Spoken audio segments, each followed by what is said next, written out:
संगीत में कुछ ऐसे बातें होते हैं जो हमें क्लियर पता नहीं होता है और वो हम लोग बिना जाने यूज़ करते हैं।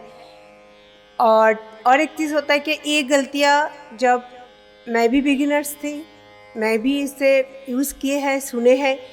क्या होता है, कोई बार ऐसे कुछ वर्ड्स होते हैं जिसे हम अक्सर यूज़ करते हैं लेकिन उसका सही पता नहीं होता है। बिना जानकारी में हम लोग वो शब्द को यूज़ करते हैं या कोई बार जानकारी के बावजूद भी जो हमारा हैबिट बन जाते हैं, क्योंकि शुरू से जो भी हम सीखते हैं उसका सही टर्म्स, सही मीनिंग हमें पता ना हो और एक बार वो हमारे दिमाग में बैठ जाता है तो हम जानते हुए भी कोई बार बाय मिस्टेक वो वर्ड को यूज़ करते हैं।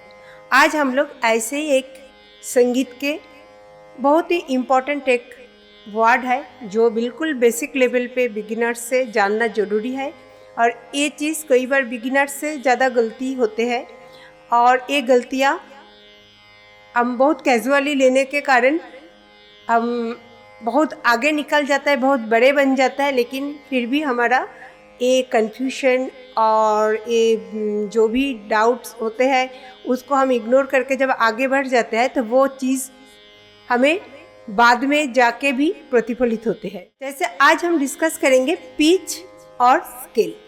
कोई बार हम लोग ये दोनों वर्ड को मिक्स कर देते हैं या ये कहूँ पिच और स्केल लगभग हम लोग सोचते हैं दोनों बराबर है, लेकिन पिच और स्केल दोनों में क्या अंतर है आज हम उसी के बारे में जानेंगे।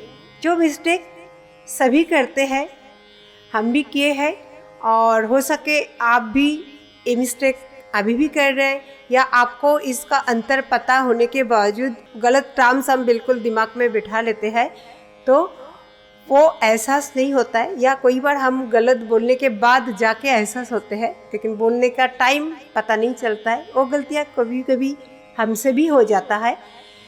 तो इसीलिए मैं चाहती हूँ क्या इसका क्या कन्फ्यूजन होता है और इसका क्लियर कट अगर हमें समझ होगा क्या पिच किसे कहते हैं और स्केल किसे कहते हैं तो शायद हम ये दोनों वर्ड को मिक्सअप नहीं करेंगे और बोलते वक्त सही टर्म्स यूज़ करेंगे। नमस्कार, मैं सपना चक्रवर्ती, आप सभी का स्वागत है लर्न म्यूजिक विद सपना चैनल में। आज हम लोग डिस्कस करेंगे पिच और स्केल।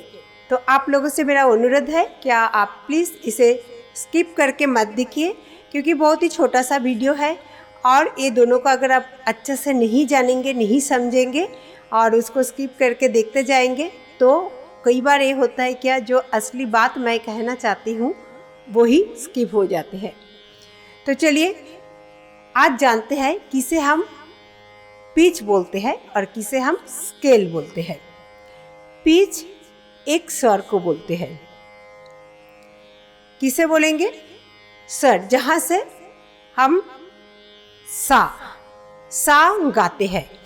अगर ये पिच और स्केल, मैं अगर पूछूं क्या आपका रिवाज का जो स्वर से हम रिवाज करते हैं तो उसे हम पिच बोलते हैं, और जहाँ से हम गीत गाते हैं, कोई बार मेरे स्टूडेंट से पूछते हैं क्या रिवाज का जो पिच और सिंगिंग पिच एक होता है, तो सबसे पहले मैं ये कहूँगी क्या रिवाज का पिच होता है और सिंगिंग का पिच नहीं होता है, उसे हम स्केल बोलते हैं।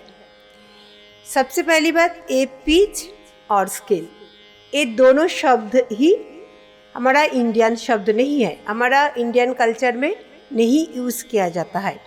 ये वेस्टर्न कल्चर से धीरे धीरे हमारा इंडियन कल्चर में ऐसे मिक्सअप हो गया क्या हम भी इसे यूज़ करते हैं। ये पिच, स्केल, कॉर्ड ये सारे वेस्टर्न टर्म्स हैं, क्योंकि जब कोई गाना गाते हैं, कोई गाना कंपोज किया जाता है, इसका कोई निर्धारित स्केल नहीं होते हैं, हर गाने का अलग अलग स्केल होते हैं। स्केल हम किसे बोलेंगे? जब सा रे गा मा पा धा नी सा नी धा पा मा गा रे सा, ये जो आरोह अवरोह का कंबाइंड, इसे हम स्केल कहते हैं। कोई भी एक गीत जब शुरू होते हैं तो कौन सी स्केल से शुरू होते हैं, और वो स्केल कोई स्थायी स्केल नहीं होते हैं। हम गाने के हिसाब से, जैसे सुर ट्यून, हर गाने का ट्यून एक जैसे नहीं होता है। किसी का थोड़ा सा ऊंची स्केल से शुरू किया जाता है, कभी कभी कुछ गाने का स्केल जो होता है वो लोअर ऑक्टेव से भी शुरू किया जाता है। तो अकॉर्डिंगली सिंगिंग जो कंपोजिशन बनाया जाता है, कंपोज़र जो सोच के वो गीत को बनाते हैं और उसी में जो सुर लगाया जाता है उसी हिसाब से हमें स्केल चयन करना पड़ता है। लेकिन रिवाज जो है, जहाँ से हम गाते हैं, हमारे सांस शुरू होते हैं, रिवाज हमें एक ही पिच में करना चाहिए। रिवाज के लिए अलग अलग पिच नहीं होते हैं। अगर आप जैसे पहले हम हमारा इंडियन टर्म्स में क्या यूज़ करते हैं, काली 4, काली 5, काली 1, काली 2, सफ़ेद 1, हम स्वरों को गिनती करके उसी से हम बोलते हैं कि हमारा पिच है, हम काली 4 से गाते हैं, जिसे हम जी शार्प बोलते हैं। कोई बार हम बोलते हैं S6 से गाते हैं। S6 मीन्स सफ़ेद 6 नंबर जो की है वो है ए स्केल। तो ए जो G sharp, A sharp, A, C sharp, D sharp, F sharp, ये सारे टर्म्स उस टर्म से आए हैं। हम लोग इसे पहले काली 4, काली 5, काली 1, काली 2 ऐसे ही यूज़ करते हैं। जैसे सी स्केल है तो हम उसे बोलते थे काली 1। जैसे डी शार्प है तो काली 2, जी शार्प है तो काली 4, ए शार्प है काली 5। तो पहले जब पूछा जाता था कि आप कहाँ से गाते हैं, तो हम ऐसे ही बोलते थे काली 4 से, काली 5 से या काली 1 से, ऐसे ही बोलते थे। लेकिन अभी हम लोग उसका टर्म्स यूज़ करते हैं, जैसे जी शार्प या A sharp, C sharp, F sharp, like that. और स्केल जो है, जब हम कोई भी अगर जी से शुरू किए तो वहीं से लेके सा रे गा मा पा धा नी सा नी धा पा मा गा रे सा, ये जो एक स्केल मीन्स 7 स्वर उसमें होता है। पूरा स्वर समूह जो एक सा से लेके ताड़ सप्तक से फिर सा में अवतरण करते हैं, ये जो एक राउंड आरोह अवरोह, इसे हम बोलते हैं स्केल। तो मुझे लगता है ये स्केल और पिच ये दोनों का समझ आ गया। अब एक प्रश्न जो होता है, या हमें रिवाज का पिच और सिंगिंग पिच क्या एक ही रखना है?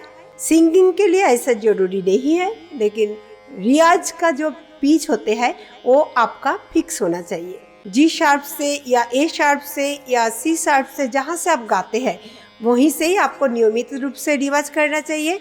या कोई भी रागा गाते हैं, क्लासिकल जो भी हम गाते हैं, नॉर्मली नीचे इसीलिए कहा जाता है जो बैलेंस हमारा रेंज होते हैं, हमारा पिच के साथ हम हमेशा रेंज यूज़ करते हैं। मीन्स हमारा गाने की जो एरिया होते हैं, गाने का जो परिधि होते हैं, तो मंद्र सप्तक के पास से लेके ताड़ सप्तक के गा या मा, इसी के अंदर में, इसी रेंज में ही हम क्लासिकल सारे रागाज वगैरह गाते हैं।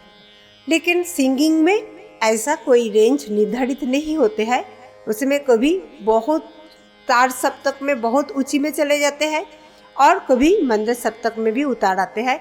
तो उसी अकॉर्डिंगली हम अपना गाने में जो कंफर्ट होता है उसी हिसाब से स्केल आगे पीछे करता है। सपोज आपका रिवर्स स्केल जी शार्प है, कोई गाना ऐसे गाना हम गा रहे हैं जिसका मंद्र सप्तक में बहुत उतारते हैं, तो उसी टाइम उसी गीत के लिए आप जी शार्प से उसी को और भी 1-2 स्केल चढ़ा सकते हैं। मीन्स हम उसे सी शार्प से भी गा सकते हैं, उसे हम ए शार्प से भी ले सकते हैं। क्योंकि अगर गीत मंद्र सप्तक में ज़्यादा है, उतार के गाया जा रहा है, तो हमें प्रॉब्लम नहीं होगी। या ताड़ सप्तक में भी हम 1-2 स्केल आगे पीछे कर लेते हैं, जैसे हमारा गले में सुनने में भी अच्छा लगे और हमारे गाने के लिए भी वो कंफर्ट हो।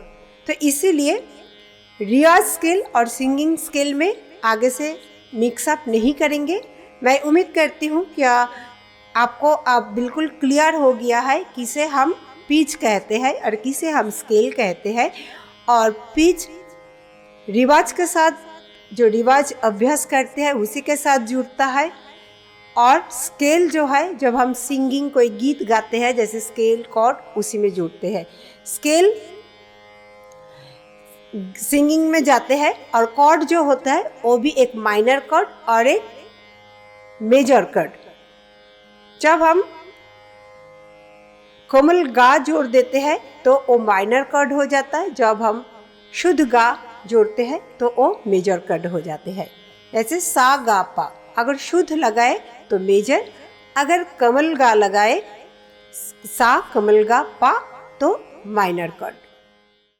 ये बेसिक चीज़ें हैं जो एक बिगिनर जब गाना शुरू करता है तो उनको ये जानना बहुत ज़रूरी है, ताकि उनको कोई कन्फ्यूजन ना क्रिएट हो और ना बाद में समझ आने के बाद भी इस तरह हमारा दिमाग में बैठ जाता है, कई बार हम उसे गलत टर्म्स यूज़ कर देते हैं। ये आपसे नहीं, कई बार बहुत बड़े बड़े लोगों से भी हो जाते हैं। तो ये नॉर्मल प्रोसेस है, इसीलिए शुरू से अगर हम सही टर्म्स यूज़ करें और उसको सही जाने, सही उसकी मीनिंग समझ ले, तो हमें गलतियाँ नहीं होती है। आशा करती हूँ क्या आपको स्केल और पिच का कन्फ्यूजन दूर हो गया है। आगे से आपको कोई भी गलतियाँ नहीं होगी। वीडियो अच्छे लगे तो ज़रूर आप एक लाइक करके आपका प्यार मुझ तक पहुँचाइए, शेयर करिए, ताकि और भी जो ये मिस्टेक करते हैं वो भी आगे से ये मिस्टेक ना करें। और ज़रूर सब्सक्राइब करके मेरे चैनल के साथ जुड़ जाइए। इसी तरह बहुत इम्पोर्टेंट चीज़ें आप और भी जान पाएंगे। अगर आप चाहे तो मुझे अलग अलग सोशल मीडिया में फॉलो कर सकते हैं। तो आज का वीडियो यहीं तक, फिर मिलेंगे अगले एपिसोड में नए वीडियो के साथ। तब तक आप अच्छे रहिए, खुश रहिए। धन्यवाद।